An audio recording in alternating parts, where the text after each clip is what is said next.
খুশি চাই। এজন্য আল্লাহ আমাদের শিখিয়ে দিয়েছেন যে তোমরা প্রতিদিন সালাতের শুরুতে পড়ো আলহামদুলিল্লাহি রাব্বিল আলামিন। সকল প্রশংসার মালিক কে? আল্লাহ বলেন সব প্রশংসার মালিক হচ্ছে আমি আল্লাহ, এমন আল্লাহ যিনি হচ্ছেন রব্বুল আলামিন। যত জগৎ আছে সব জগতের রব। আমাদের রবের নাম কি? আমাদের কবরের প্রথম প্রশ্ন কি? মার রব্বুক, তোমার রবের নাম কি? আমরা কি বলবো? চিল্লায় বলেন আমাদের রব কে? আল্লাহ আমার রব, এই রবি আমার সব, দমে দমে তনু মনে তারি অনুভব। আল্লাহ আমার রব, এই রবি আমার সব, তোমার দুনিয়াতে আমি যেদিকে তাকাই অথই নেয়ামতে ডুবে আছি সবাই। পাখ পাখালির গানে শুনি তসবিহ কলো রব, তসবিহ কলো রব। আল্লাহ আমার রব, এই রবি আমার সব। ঠিক কিনা? আমাদের রব কে? এজন্য আমরা যখন দোয়া করি ওই দোয়ার মধ্যে রবের নাম আছে না নাই? আমরা পড়ি রব্বানা যালামনা আনফুসানা ওয়া ইল্লাম তাগফির লানা ওয়া তারহামনা লানাকুনান্না মিনাল খাসিরিন। আবার যখন আমরা রুকু সিজদা করি আমরা পড়ি সুবহানা রাব্বিয়াল আ'লা। সব জায়গায় রবের নাম আছে না নাই? ওই রবের প্রশংসা করতে হবে, কম কম না বেশি বেশি। প্রশংসা করলে আল্লাহ খুশি হয়ে যায়। আল্লাহ বলেন লা ইন শাকারতুম লা আযীদান্নাকুম ওয়া লা ইন কাফারতুম ইন্না আযাবি লাশাদীদ। যদি আমার নেয়ামতের শুকরিয়া করো আমি আল্লাহ নেয়ামত আরো বাড়িয়ে দেব, আর যদি না শুকরি করো তাহলে জেনে রাখো ইন্না আযাবি লাশাদীদ, আমার শাস্তি বড় ভয়ঙ্কর। আল্লাহর শাস্তি হজম করার মতো ক্ষমতা আমাদের আছে? জোরে বলেন। আল্লাহর শাস্তি হজম করার মতো ক্ষমতা আমাদের নাই। ইন্না বাতশা রাব্বিকা লাশাদীদ, নিশ্চয়ই তোমার রবের পাকড়াও, পানিশমেন্ট, ধরা বড় কড়া। ঠিক কিনা? তিনি সব সময় ধরে না, ধরলে ছাড়ে না। ধরে ধরে ধরে না, ধরলে আল্লাহ আল্লাহ ছাড় দেয় কিন্তু ছেড়ে দেয় না। চিল্লায় বলেন ঠিক কিনা? এজন্য সে আল্লাহর প্রশংসা করতে হবে বেশি বেশি। আমরা আজীবনও যদি প্রশংসা করি আল্লাহর প্রশংসার হক আদায় করা যাবে? প্রশংসা করে শেষ করতে পারবো?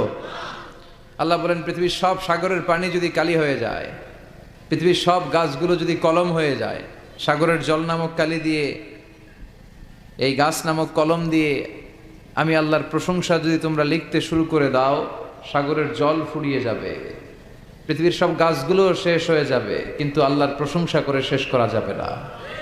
সাগরের জলকে কালি করে গাছের পাতাকে খাতা করে তোমার মহিমা লেখা শেষ হবে না, যদিও লিখি প্রভু জীবন ভরে।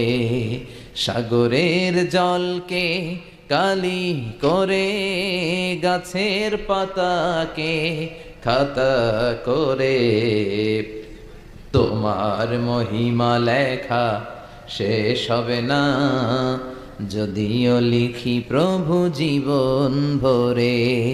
সাগরের জলকে কালি করে।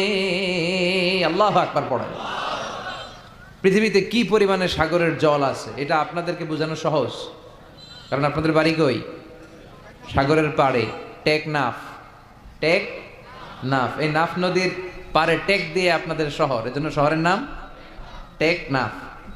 নাফের তীরে টেক লেগে দাঁড়িয়ে আছে এই শহরটা। আপনারা সাগর দেখেছেন, আপনারা দেখেছেন জলোচ্ছ্বাস, আপনারা পানি দেখে অভ্যস্ত, আপনাদেরকে বোঝানো সহজ পৃথিবীতে কি পরিমাণে পানি আছে। সাগর কি শুধু পৃথিবীতে একটাই, বঙ্গোপসাগর, আর কোনো সাগর নাই? আছে অনেকগুলো মহাসাগর আছে। প্রশান্ত মহাসাগর, আটলান্টিক মহাসাগর, ভারত মহাসাগর, উত্তর মহাসাগর, দক্ষিণ মহাসাগর। তারপরে কত সাগর আছে, লোহিত সাগর, ভূমধ্য সাগর, কৃষ্ণ সাগর, চায়না সাগর, সাগরের শেষ নাই। আল্লাহ বলে এই সব সাগরের পানি যদি কালি হয়ে যায়, আর পৃথিবীতে যত গাছপালা আছে সব গাছপালাগুলো যদি কলম হয়ে যায়, কি পরিমাণে পৃথিবীতে গাছপালা আছে আমরা কি গুনতে পারবো? এই টেকনাফে কয়টা গাছ আছে বলতে পারবেন কেউ? কক্সবাজারে মোট কয়টা গাছ আছে বলা যাবে? পুরো বাংলাদেশে কয়টা আছে বলা যাবে? তাহলে আফ্রিকার জঙ্গলের কি অবস্থা? পুরো আফ্রিকার জঙ্গলে কি পরিমাণে গাছ আছে আমাদের কোনো আন্দাজ আছে? দেখেন মেটাফরিক্যালি, রূপক ভাবে আল্লাহ কত সুন্দর করে বুঝালেন যে তার প্রশংসা করে যে শেষ করা যায় না। পৃথিবীর সব সাগরের পানি যদি কালি হয়ে যায়, গাছের পাতা যদি খাতা হয়ে যায়, এই কলম দিয়ে খাতা দিয়ে এই কালি দিয়ে যদি আমার প্রশংসা জিকির তোমরা লিখতে শুরু করে দাও, সাগরের জলও শেষ, গাছপালাও শেষ, কিন্তু শেষ হবে না আল্লাহর প্রশংসা। চিল্লায় বলেন ঠিক কিনা? আমরা যদি আল্লাহর প্রশংসা নাও করি, আল্লাহর কোনো লস আছে? লাভ লস কাদের? জোরে বলেন। আমরা যদি আল্লাহর সেজদা নাও দেই, গোটা পৃথিবীর সবকিছু সেজদা দেয় কারে? আন-নাজমু ওয়াশ-শাজারু ইয়াসজুদান। পৃথিবীর যত তারা আছে, যত গাছ আছে, সবগুলো সেজদা দেয় কাকে? অস্ট্রেলিয়াতে নাই, টেকনাফে নাই, টেকনাফেও আছে। এই ঘুষ দুর্নীতি এগুলো বন্ধ হোক, আমরা চাই কি চাই না? যদি বন্ধ করতে চাই তাহলে একটা কিতাবের দিকে ফিরে আসতে হবে। কিতাবটার নাম, এটার নাম আল কোরআন। এই কিতাব থেকে প্রেসক্রিপশন নিতে হবে।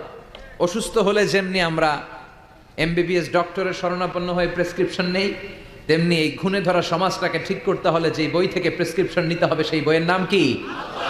কোরআন। এই বই থেকে প্রেসক্রিপশন না নিলে আপনার জীবন সুন্দর হবে না। এই বই থেকে প্রেসক্রিপশন না নিলে আপনার ফ্যামিলি সুন্দর হবে না। এই বই থেকে প্রেসক্রিপশন না নিলে আপনার সমাজ সুন্দর হবে না। এই বই থেকে প্রেসক্রিপশন না নিলে শুধু দুদক, দুর্নীতি দমন কমিশন দিয়ে দুর্নীতি বন্ধ করা যাবে না। এই বই থেকে প্রেসক্রিপশন নিতে হবে। যতদিন এই বই থেকে আমরা প্রেসক্রিপশন না নেই, এই ঘুণে ধরা সমাজকে ঠিক করা যাবে না। সমাজের অসঙ্গতি, টেন্ডারবাজি, চাঁদাবাজি, হত্যা, গুম এগুলো বন্ধ করা যাবে না। চিৎকার করে বলেন ঠিক কিনা? কারণ this book is a problem solving methodology. এই বইটা সব ধরনের সমস্যার সমাধান করে দেয়। আমাদের জীবনে সমস্যা আছে না নাই? যখনই সমস্যায় পড়বেন, যে বইটা খুলবেন বইটার নাম সমাধান। আছে না নাই? সমাধান চাও যদি জীবনে, মরণে ফিরে যাও, খুঁজে নাও চোখ রাখো কোরআনে। ঠিক কিনা? চোখ রাখবেন কই? না টিভির পর্দায়, জি বাংলার পর্দায়, স্টার জলসা, কিরণমালা? চোখ রাখতে হবে কোথায়? সমাধান চাও যদি জীবনে, মরণে ফিরে যাও, খুঁজে নাও চোখ রাখো কোরআনে। ঠিক কিনা? তাহলে কোরআনের সাথে আমাদের অ্যাটাচমেন্ট বাড়াতে হবে, সম্পর্ক বাড়াতে হবে। এই কিতাব এমন কিতাব, এই কিতাবের একটা অক্ষর পড়লে 10টা নেকি আমলনামায় দেয় কে? এই কিতাবের এক একটা আয়াত আপনি পড়বেন, আপনার জান্নাতের বিল্ডিংকে এক এক তলা লম্বা করে দিবে কে? এই কিতাব এমন কিতাব, এই কিতাব পড়লে সওয়াব, ধরলে সওয়াব, এই কিতাবের জন্য মরলেও সওয়াব। কথা বলেন। এজন্য এই কিতাবের সাথে সম্পর্ক বাড়াতে হবে। প্রতিদিন যেন কিছু না কিছু পড়ি, এই কিতাব থেকে কিছু না কিছু যেন তেলাওয়াত করি। বিশ্বনবী সাল্লাল্লাহু আলাইহি ওয়াসাল্লাম বলেন, ইকরাউ আল কুরআন ফাইন্নাহু ইয়াতি ইয়াউমাল কিয়ামাতি শাফিআন লিআসহাবি। তোমরা বেশি বেশি কোরআন তেলাওয়াত করো, কারণ এই কোরআনের তেলাওয়াত কিয়ামতের দিন তোমার জন্য সুপারিশকারী হয়ে কাজে লাগবে। কোরআন পড়বেন তো? বাচ্চাদেরকে পড়াবেন তো? ছোটবেলায় আমরা মক্তবে যেতাম, তারপর নুরানি মাদ্রাসা এগুলোতে যেতাম। আপনাদের এলাকায় মক্তব আছে তো? মক্তবে পাঠাবেন বাচ্চাগুলোরে, মক্তবে পাঠাবেন। সে কোরআন শিখবে, সে আল্লাহওয়ালা হবে। যে ছেলেগুলো কোরআন পড়ে, এই ছেলেগুলো বেয়াদব হয় না। এই ছেলেগুলো কোনোদিন টেন্ডারবাজ আর চাঁদাবাজ হবে না। এই ছেলেগুলো দেশপ্রেমিক হবে, আল্লাহওয়ালা হবে, দেশের দশের কাজে লাগবে। ঠিক কিনা? আর যদি কোরআন না পড়ে, তাহলে দেশের 12টা বাজাবে, দুর্নীতি করে দেশটারে জাহান্নামের আড্ডাখানা বানাবে। সংসদে যে ইসলামকে গালি দিবে আর ইসলামের নাম দিবে মোল্লাতন্ত্র। চিল্লায় বলেন ঠিক কিনা? এজন্য কোরআনের সাথে সম্পর্ক বাড়ানোর দরকার। কোরআন আমাদেরকে শিক্ষিত হতে বলে, সভ্য হতে বলে, সিভিলাইজড হতে বলে। কোরআনের প্রথম কথা হচ্ছে পড়ো। কোরআনের প্রথম কথা কি? ইকরা বিসমি রাব্বিকাল্লাযী খালাক। Read in the name of your lord who has created. পড়ো তোমার প্রভুর নামে, যিনি তোমায় তৈরি করেছেন। এজন্য কোরআন যারা পড়বে তারা হবে শিক্ষিত, ভদ্র, মার্জিত। এজন্য প্রতিদিন কোরআন তেলাওয়াত করতে রাজি আছেন? প্রতিদিন কিছু না কিছু হলেও কোরআনের বঙ্গানুবাদ পড়তে রাজি আছেন? এটা খুব জরুরি। মাতৃভাষায়, আমি সব জায়গায় বলার চেষ্টা করি যে মাতৃভাষায় কোরআন পড়তে হবে, কোরআনের বঙ্গানুবাদ পড়তে হবে। তবেই জানা যাবে যে এই কোরআনে আল্লাহ আমাদের জন্য কি বলেছেন। যা বলার আল্লাহ সব বলে দিয়েছেন, নতুন করে আর কিছু বলবে? সব কোরআনের ভেতরে আছে না নাই? এই কোরআনের শুরু হয়েছে বা দিয়ে, কি দিয়ে? শেষ হয়েছে কোরআনটা সিন দিয়ে, কি দিয়ে? মিনাল জিন্নাতি ওয়ান নাস। এই যে সিন, বা আর সিন মিলালে কি হয়? বাস। এবার বাসে চড়ে কক্সবাজার চলো। হ্যাঁ, এই বাস মানে এনাফ, বাস মানে যথেষ্ট। কেমন যেন আল্লাহ বুঝাতে চাইলেন সূরা ফাতিহা থেকে শুরু করে নাস পর্যন্ত যা দিলাম এটাই তোমাদের জন্য বাস, যথেষ্ট। হেদায়েতের জন্য নতুন কিছু লাগবে না। এই জন্য কোরআন and Sunnah hour way to জান্নাহ। এই কোরআন এবং বিশ্বনবীর সুন্নাহ এটাই আমাদেরকে জান্নাতে নিতে পারে, ঠিক কি না? আসুন কোরআন সুন্নাহ আমরা চর্চা করি, আমরা পড়াশোনা করি আর নিজেদেরকে আলোকিত করি। কোরআন পড়লে আপনাকে আলোকিত করবে কে? এই কোরআনে আলো আছে না নাই? এই কোরআনের নাম দিয়েছেন আল্লাহ নূর। কি নাম দিয়েছেন? কিতাবুন আনজালনাহু ইলাইকা লিতুখরিজান নাস মিনাজ যুলুমাতি ইলান নূর। ও Muhammad, my beloved messenger, I've revealed this holy and sacred book unto you in order to lead the mankind out of darkness into the light. ও নবী, কোরআনকে আমি পাঠিয়েছি এজন্য যে আপনি কোরআন দিয়ে অন্ধকারগুলোকে অন্ধকার থেকে টেনে আলোর পথে নিয়ে ছেড়ে দিবেন, জাহান্নাম থেকে বের করে জান্নাতে ঢুকিয়ে দিবেন। আলহামদুলিল্লাহ পড়েন। এজন্য আসুন কোরআনের সাথে আমরা সম্পর্ক বাড়াই এবং নিজেদের জীবনকে আলোকিত করি। আল্লাহ তুমি তৌফিক দাও। সময় আমাদের কম, কথা অনেক বেশি, আবার কথা খুব লম্বা চূড়া করাও ঠিক নয়। বিষ্ণু ঈসা ইসলাম বলেছেন, খুতাবুকুম তভিলা ও সলাওয়াতুকুম কসীরা। কিয়ামতের আগে তোমাদের খুতবা বক্তব্যগুলো লম্বা হয়ে যাবে আর সালাতগুলো ছোট হয়ে যাবে। One of the minor sign before the day of judgment, your Islamic lectures will be very longer and your offering salah 5 times a day will be very shorter. কিয়ামতের আগে বক্তব্য হবে লম্বা চূড়া, কিন্তু নামাজ হবে খাটো খাটো। কথা কন, আছে না নাই? এখন বক্তব্য শুরু হইলে লোকজন উঠতে চায় না, কয় হুজুর আরো করেন। ওয়াজ অনেক টেস্ট লাগে, নামাজ টেস্ট লাগে না। আছে না নাই? উল্টা হয়ে গেল। বক্তব্য হবে ছোটখাটো, অল্প সময়ের নাসিহাত, এটা ভালো। আর সালাতে যখন দাঁড়াবেন লম্বা সালাত পড়বেন। বিষ্ণু ঈসা ইসলাম যখন সালাতে দাঁড়াতেন তিনি হাত বেঁধে নামাজ পড়তে পড়তে তাহাজ্জুদের সালাতে হাত ব্যথা হয়ে যেত, তখন বিষ্ণুনবী হাত ছেড়ে দিতেন। সুবহানাল্লাহ পড়েন।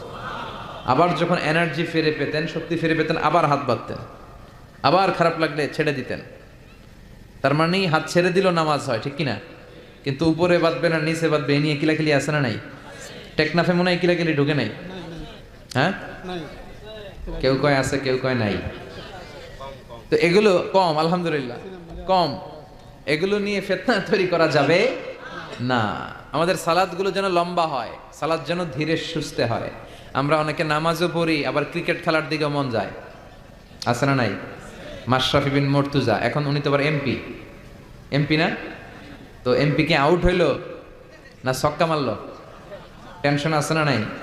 নামাজও পড়ে, টেনশনও করে, নামাজেও দাঁড়ায়, আবার সিরিয়াল শুরু হয়েছে কিনা ওই চিন্তাও করে। আর সাহাবারা যখন মরুভূমিতে নামাজে দাঁড়াতেন, মরুভূমির পাখিগুলো এসে সাহাবাদের মাথায় বসে যেত, কারণ পাখিগুলো মনে করতো এগুলো মনে হয় খেজুর গাছ। সুবহানাল্লাহ পড়বেন না? আবার বিষ্ণু বলতেন, সল্লু সলাতান মুআদ্দিয়া, মুসল্লা যখন দাঁড়াবা তুমি কল্পনা করো হতে পারে এটাই আমার জীবনের শেষ নামাজ। Perform the Salah as if this is your last and final prayer. প্রত্যেক নামাজের জন্য মুসল্লা যখন দাঁড়াবেন একটু ভাববেন আর মনে করবেন হতে পারে এটা আমার জীবনের শেষ চান্স, এরপরে হয়তো আল্লাহকে সেজদা দেওয়ার সুযোগ আমি নাও পেতে পারি, ঠিক কিনা? হুট করে দুর্ঘটনা ঘটে যেতে পারে না? হ্যাঁ, নারী এবং পুরুষকে সে লাইভ শুটিং করে ঝাঁঝরা করে দিয়েছে। এই ভিডিও সে আবার ফলাও করে প্রকাশ করেছে সোশ্যাল মিডিয়াতে। আল্লাহ এগুলোর তুমি হেদায়েত দাও। আজকে কোনো মুসলমান যদি করতো, পৃথিবীর সব মিডিয়াগুলো ফলাও করে প্রকাশ করতো টেররিস্ট অ্যাটাক। আর খ্রিস্টানরা যদি এই কাজ করে, কয় মানসিক রোগী। কি কয়? কয় হেতে পাগল, হেতে কি? আর মুসলমানরা করলে টেররিস্ট অ্যাটাক, জঙ্গি, ঠিক কিনা? জঙ্গিদের কোনো ধর্ম নাই, সন্ত্রাসীদের কোনো ধর্ম নাই, সন্ত্রাস এটাই তার ধর্ম। কথা বলেন? ভিডিও গেমস খেললে যেভাবে মারে, ছোট বাচ্চারা যে ভিডিও গেমস খেলে সে এইভাবে আমাদের ভাই বোনদেরকে মেরেছে। যারা এখানে প্রাণ হারালো, আল্লাহ তুমি তাদেরকে শাহাদাতের সর্বোচ্চ মর্যাদা নসিব করো। দেখেন গোটা বিশ্বব্যাপী এখন কি বলে এই লোকের ব্যাপারে। আজকে মুসলমান করলে গোটা বিশ্ব কেঁপে যেত। মুসলমানদের রক্তের এখন কোনো দাম নাই। একটা কুকুরের দাম আছে কিন্তু মুসলমানের দাম নাই। চিল্লা এখন ঠিক কিনা? আমাদেরকে গোটা বিশ্বব্যাপী মারে, অত্যাচারের স্টিম রোলার, কিন্তু আমাদের পক্ষে কেউ যে একটা ধমকি দিবে এমন কোন নেতা আমাদের নয়। এক রিসেপ তাইয়েব এরদোগান, সে গোটা মুসলিম বিশ্বের জন্য চেষ্টা করে যাচ্ছে, কিন্তু ওর পিছনেও শত্রু আছে না নাই? ওর পিছনেও টিকটিকির অভাব নাই। কথা কন। আমাদের কোনো কম্বাইন্ড মিলিটারি নাই, 50টারও বেশি মুসলিম দেশ, আমাদের একটা যৌথ সেনাবাহিনীর দরকার ছিল কি ছিল না? আমাদের যদি যৌথ একটা মিলিটারি থাকতো, পৃথিবীর কোথাও মুসলমানরা আক্রান্ত হলে, কেউ এসে আক্রমণ করলে আমাদের মিলিটারি সেখানে যে প্রতিরোধ করে তুলতো। চিল্লা এখন ঠিক কিনা? লিডারশিপ নাই, সেন্ট্রাল লিডারশিপ নাই, আমাদের কেন্দ্রীয় কোনো মিলিটারি নাই, গোটা বিশ্বব্যাপী আমরা মার খাই। উই আর ওয়েটিং ফর আল ইমাম আল মাহদি। ইমাম মাহদি আসার লম্বা। সাহাবারা যখন সালাত পড়তেন, পাখি এসে মাথায় বসতো, আর পাখি কি মনে করতো? এটা খেজুর গাছ। সাইয়েদনা আলী রাদিয়াল্লাহু তাআলা আনহুর পায়ের ভেতরে তীর ঢুকেছে, যুদ্ধে জখম হয়েছে, উনি তীর বের করতে পারে না। তীর ধরে টান দিলে উনি চিৎকার মারে। বিশ্বনবী বললেন, আকিমিস সালাহ আরিহনা বিসসালাহ ইয়া বিলাল, বেলাল ইকামত দাও। আরেক সাহাবীকে বললেন, তুমি লুকিয়ে, আমরা যখন নামাজ পড়বো তুমি আমার মেয়ের জামাই আলীর পা থেকে টেনে তীর বের করবে। বিষ্ণু যা বললেন সে তাই করলো। নামাজ চলা অবস্থায় সাইয়েদনা আলীর পায়ের কাছে যে টেনে তীর বের করেছে, ফিনকি দিয়ে রক্ত বেরিয়েছে, কিন্তু সাইয়েদনা আলী টের পায় না। উনিও নামাজ পড়ে, আমরাও নামাজ পড়ি, আমাদের নামাজের মধ্যে কোনো খুশু নাই, খুদু নাই। আল্লাহ বলেন, ক্বাদ আফলাহাল মুমিনুন আল্লাযীনা হুম ফী সালাতিহিম খাশিউন, successful indeed are the believers who offer their 5 times সালাহ with full of solemnity and submission। সফল তারা, ঈমান এনেছে যারা। তবে ওই মুমিন যারা নামাজে যখন দাঁড়ায় তাদের অন্তরে ভয় থাকে কার? আমাদের নামাজে তাড়াহুড়ো আছে না নাই? অনেকে দেখবেন যে রুকু থেকে সোজা হয়ে দাঁড়ানো এটা ওয়াজিব, অনেকে রুকু থেকে কোন রকম মাথা তুলে সেজদায় দৌড় মারে। 2 সেজদার মাঝখানে ধীরস্থির ভাবে বসা ওয়াজিব, অনেকে একটা সেজদা দিয়ে কোন রকম মাথা তুলে আরেক সেজদায় দৌড় মারে। আছে না নাই? টেকনাফে বোধহয় এগুলো নাই, আছে? এগুলো করা যাবে। ধীরস্থির ভাবে বিশ্বনবী সালাত পড়তে বলেছেন। এমনকি একামত দিয়েছে, জামাত শুরু হয়েছে, ওই জামাত ধরার জন্য দৌড়িয়ে যে নামাজ পড়া যাবে। নো রাশিং ইন সালাহ, নো হ্যাস্টিনেস ইন সালাহ। সালাতে তাড়াহুড়ো নাই, সালাতে আছে ধীরস্থিরতা, রিল্যাক্স। সালাত মানে কি? রিল্যাক্স করবেন আপনি, আরামসে দাঁড়াবেন, আরামসে রুকু করবেন। বিষ্ণু বলেছেন, ইদা উকিমাতিস সালাহ, যখন নামাজের একামত হয়ে যায়, ফালা তাতুহা তাসআউন, তোমরা দৌড়ে দৌড়ে সালাতে যেও না, ওয়া আতুহা তামশুন, হেঁটে হেঁটে যাবা। একামত হইছে, দৌড় দিবা না, হেঁটে হেঁটে। ফামা আদরাকতুম ফাসাল্লু, যতটুকু যে পাবে ততটুকু পড়বে। ওমা ফাতাকুম ফাআতিমু, যেটা ছুটে যাবে পরে নিজে নিজে পড়বে। কবুল করে নেবে কে? আল্লাহ। আমাদের অনেকে আছে, নামাজ শুরু হয়েছে, উনি ওযু করতেছে, উনি টের পাচ্ছে কিছুক্ষণ পরে ইমাম সাহেব আল্লাহু আকবার বলে রুকুতে যাবে, আর রুকু ধরার জন্য অনেকে দেয় দৌড়। আছে না নাই? টাইলসের মসজিদে অনেকে দেয় দৌড়। এক লোক দৌড় দিছে, উল্টায় পড়ছে, লুঙ্গি একদিকে, মুসল্লি আরেকদিকে। টাইলসের মসজিদে ওযু করে দৌড় দিবেন না, খবরদার। ওযু করে পিচ্ছিল পা থাকে, আস্তে আস্তে যাবেন, না হলে দুর্ঘটনা ঘটে যাবে। দেখেন, বিশ্বনবীর সুন্নাহ আছে যেখানে বরকত আছে, সুন্নাহ নাই যেখানে বিপদ আছে।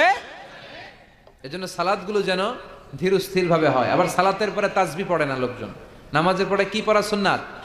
তাসবিহ। কিন্তু আমরা নামাজের পরে মুনাজাত দেওয়া সুন্নাত বানাই ফেলছি। আছে না নাই? আসসালামু আলাইকুম ওয়া রাহমাতুল্লাহ, আসসালামু আলাইকুম, আল্লাহুম্মা আমিন ইয়া আরহামার রাহিমিন। আছে না? তুমি কি বলবো? আমিন ইয়া আরহামার রাহিমিন, এটা কি দোয়া? দোয়া করা সুন্নাহ, হাত তুলেও করতে পারেন, হাত তোলা ছাড়াও করতে পারেন, এটা জায়েজ আছে। কিন্তু সালাম ফিরানোর পরে বিশ্বনবী দোয়া করতেন না তাসবিহ পড়তেন? তাসবিহ পড়ে না, এই তাসবিহগুলো পড়ে না, সুন্নাত পড়ে দৌড়। বিশ্বনবী লম্বা সময় বসে বসে তাসবিহ পড়তেন। 33 বার সুবহানাল্লাহ, 33 বার আলহামদুলিল্লাহ, 33 বার আল্লাহু আকবার, 34 বার আল্লাহু আকবার, পড়ে না। আবার বিশ্বনবী ফরজ সালাতের পরে আয়াতুল কুরসি পড়তেন। বিশ্বনবী বলতেন, মান ক্বারাআ আয়াতুল কুরসি দুবুরা কুল্লি সালাতিন মাকতুবা লাম ইয়ামনাহু মিন দুখুলিল জান্নাতি ইল্লাল মাউত। প্রত্যেক ফরজ সালাতের পরে যে আয়াতুল কুরসি পড়বে তার জান্নাতে যেতে কোনো কিছুই বাধা দিতে পারবে না, একটা জিনিস ছাড়া, সেটা হলো মরণ। লোকটা মরে না, তাই জান্নাতে যায় না, মরলেই জান্নাতি। এত দামি ইবাদত তাসবিহ ছাড়া যাবে? কথা বলে। এজন্য ফরজ সালাতের পরে আমরা আয়াতুল কুরসি পড়বো। কি পড়বো? রাজি আছেন সবাই? এজন্য সালাতে যেন আমরা মনোযোগী হই, আমরা যেন ধীরস্থির ভাবে সালাত করতে পারি। কারণ আউয়ালু মা ইউহাসাবু বিহিল আবদু ইয়াউমাল কিয়ামাতি আস-সালাহ। কিয়ামতের দিন সর্বপ্রথম আমাদের যে হিসাবটা আল্লাহ নেবেন সেটা হচ্ছে সালাতের হিসাব। আওয়াজ করে বলেন তো কিসের হিসাব?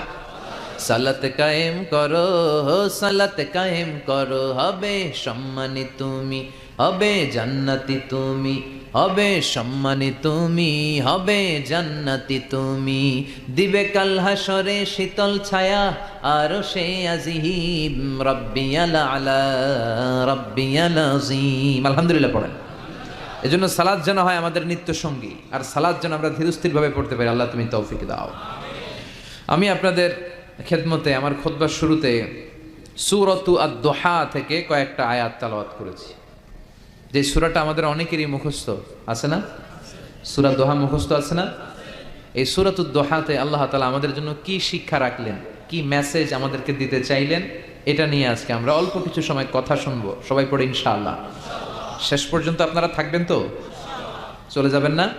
চলে যাবেন কে কে দেখি তো হাত তুলেন। কেউ যাবেন না? ইনশাআল্লাহ পড়েন। তাহলে কথা দিলেন কিন্তু শেষ পর্যন্ত থাকবেন? থাকবেন? আচ্ছা, আমরা একসাথে বিদায় নিব। আর আজকে আমার এই বছরের শেষ মাহফিল। এই যে গত কয়েক মাস ধরে যে প্রোগ্রাম করতেছি, তাফসীর প্রোগ্রাম, আপনাদের টেকনাফিল প্রোগ্রামের মধ্যে দিয়ে আমার প্রোগ্রাম শেষ। তো এই জন্য আসুন আমরা সূরাতু আদ-দুহা, এই সূরার ভেতরে আল্লাহ তাআলা আমাদেরকে কি মেসেজ দিতে চাইলেন, তথ্য উপাত্ত দিতে চাইলেন, শিক্ষা আমাদের জন্য রাখলেন, আমরা দেখার চেষ্টা করি। সূরাতু আদ-দুহা এটা কোরআনের একটা মোটিভেশনাল সূরা, অনুপ্রেরণাদায়ক সূরা। আমরা অনেকে হতাশায় ভুগে থাকি, এজন্য আল্লাহ হতাশ মানুষদের জন্য এই সূরাটা নাজিল করলেন। সুবহানাল্লাহ পড়েন। এই পুরো সূরা জুড়ে আল্লাহ তাআলা বিশ্বনবীর ব্যাপারে অনেক কথা বলেছেন, বিশ্বনবীকে সান্ত্বনা দিয়েছেন। শুরুতেই আমরা জেনে নেই এই সূরার সেন্ট্রাল থিম বা কেন্দ্রীয় আলোচ্য বিষয় কি। এই সূরার কেন্দ্রীয় আলোচ্য বিষয় হচ্ছে হতাশ হওয়া যাবে না। মুমিন কখনো হতাশ হয়? ভরসা রাখে কার উপর? লা তাইআসু মির রাউহিল্লাহ, ইন্নাহু লা ইয়াইআসু মির রাউহিল্লাহি ইল্লাল কওমুল কাফিরুন। তোমরা নিরাশ হয়ে যেও না, হতাশ হবে না। কাফেররা, মুশরিকরা, নাস্তিকরা ছাড়া কেউ হতাশ হয় না। মুমিনরা কখনো নিরাশ হয় না, কারণ মুমিনের ভরসার আর আশার একটা জায়গা আছে না নাই? মুমিনের আশার জায়গাটার নাম কি? চিল্লায় বলেন। আমরা বিপদে পড়লে বিপদ থেকে মুক্ত করে কে? অসুস্থ হলে সুস্থ করে কে? কেউ যেটা পারে না পারে কে? কেউ যেটা দেখে না দেখে কে? কেউ যেটা দেয় না দেয় কে? সে আল্লাহ বললেন এই সূরার ভেতরে আমি তোমাদের জন্য অনুপ্রেরণা রেখেছি। এই সূরার কেন্দ্রীয় কথা হচ্ছে হতাশ হবে না, নিরাশ হবে না, হাল ছেড়ে দিও না, ভরসা রাখো। কার উপর? চিল্লায় বলেন কার উপর? মুমিন কখনো হতাশ হয়? Every time you feel like you cannot go on, you feel so lost that you are so alone, don't despair and never lose hope, 'cause Allah is always by your side, inshallah, inshallah, inshallah. You will find your way, inshallah, inshallah, inshallah. You will find your way. Every time you feel like you cannot go on, you feel so lost that you are so alone, don't despair and never lose hope, 'cause Allah is always by your side, inshallah, inshallah. পড়েন inshallah, you will find your way, inshallah, inshallah, inshallah. You will find your way. আলহামদুলিল্লাহ পড়েন। never lose hope, আশা ছেড়ে দিও না, ভরসা রাখো একজনের উপর। তিনি কে? You will find your way, তুমি তোমার রাস্তা খুঁজে পাবে, আর তোমাকে রাস্তা দেখাবে কে? এই সূরাটা যারা হতাশ তাদের জন্য আশার আলো হয়ে, আশার মশাল হয়ে জ্বলতে থাকবে কিয়ামত পর্যন্ত, ঠিক কিনা? আমরা কখনো হতাশ হই না, আমরা কখনো নিরাশ হই না, আমরা কখনোই হাল ছেড়ে দেই না, আমরা ভরসা রাখি একজনের উপর। তিনি কে? এই সূরার ভেতরে আল্লাহ আমাদেরকে অনুপ্রেরণা জাগালেন, মোটিভেশন দিলেন। এটা মোটিভেশনাল সূরা। দেখবেন এই সূরাটা পড়লে আপনি আরো উজ্জীবিত হবেন। আপনার মনে হবে যে আমার কেউ না থাক, আমার আছে কে? উনি থাকলেই চলবে, ঠিক কিনা? তিনি আমাদের ওয়াকিল, তিনি আমাদের কাফিল, তিনি আমাদের ওয়ালি, তিনি আমাদের গার্ডিয়ান, তিনি আমাদের অভিভাবক, আর তিনি থাকলেই চলবে, আর কাউকে লাগবে না। এই সূরাটা নাজিলের একটা ব্যাকগ্রাউন্ড আছে, শুনবেন? শানে নজুল, কোন প্রেক্ষাপটে এই সূরাটা নাজিল হলো, তাফসীর বোঝার আগে আগে ওইটা জানার দরকার আছে না নাই? এটা মাক্কি সূরা। এই সূরাটা কি সূরা? মাক্কি সূরা। মক্কায় যখন বিশ্বনবীর কাছে কোরআনের আয়াত নাজিল হতে লাগলো, বিশ্বনবী এই আয়াতগুলো মানুষের কাছে পৌঁছে দিতে লাগলেন, শেয়ার করতে লাগলেন। যাই নাজিল হয় বিশ্বনবী শেয়ার করে, সকালে নাজিল হলে শেয়ার করে, দুপুরে নাজিল হলে শেয়ার করে, রাতে নাজিল হলে শেয়ার করে। কিন্তু হঠাৎ করে কোরআন নাজিল হওয়া বন্ধ হয়ে গেল। বন্ধ করে দিলেন কে? এখন কোনো আয়াত নাজিল হয় না, বিশ্বনবী শেয়ার করতেও পারে না। বিশ্বনবী চুপচাপ, কারণ বিশ্বনবী মন গড়া কিছু বলেন না। আল্লাহ বলেন, ইয়া আইয়ুহার রাসূল বাল্লিগ মা উনজিলা ইলাইক, যা নাজিল হয় আপনি পৌঁছে দেন। বিশ্বনবী পৌঁছে দিতেন, কিন্তু এখন আর নাজিল হয় না। বিশ্বনবী কোরআনের আয়াত নাজিল করা বন্ধ করে দিলেন। বিশ্বনবী বিপদে পড়ে গেলেন। বিশ্বনবী মনে মনে ভাবলেন, কি রে, আয়াত নাজিল হয় না কেন? কোনো বর্ণনায় এসেছে 1 মাস, কোনো বর্ণনায় এসেছে 3 মাস, কোনো বর্ণনায় এসেছে 6 মাস। বিশ্বনবীর কাছে কোরআনের একটা আয়াতও নাজিল হয় নাই। এই অবস্থা দেখে কাফির মুশরিকরা হাসাহাসি শুরু করে দিল। তারা বলতে লাগলো, মুহাম্মদ, তোমার আল্লাহ তোমারে ভুলে গেছে, তোমার আল্লাহ তোমারে ছেড়ে দিয়েছে। তা না হলে তোমার কাছে কোরআনের আয়াত আসে না কেন? এতদিন তো খুবই পটর পটর করেছো, আয়াত আসলে আম করে শোনাইতে, এখন পারো না কেন? বিশ্বনবীর কাছে কোরআনের আয়াত আসে না।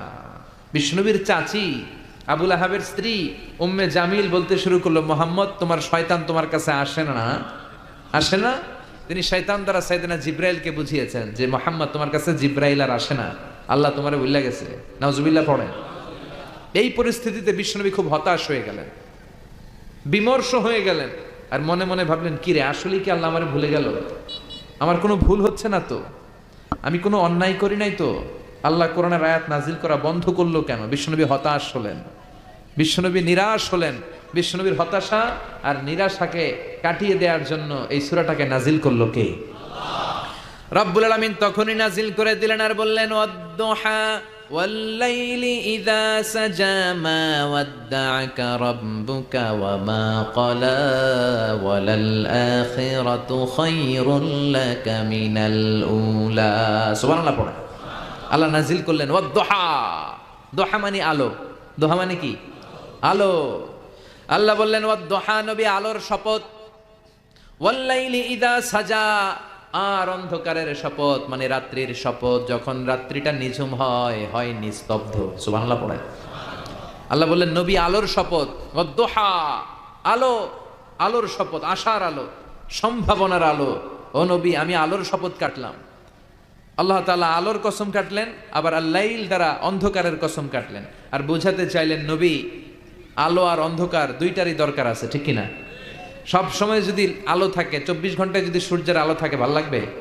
ঘুমানো যাবে? আবার সব সময় যদি অন্ধকার থাকে, তাহলে দিনের বেলা কাজ করা যাবে?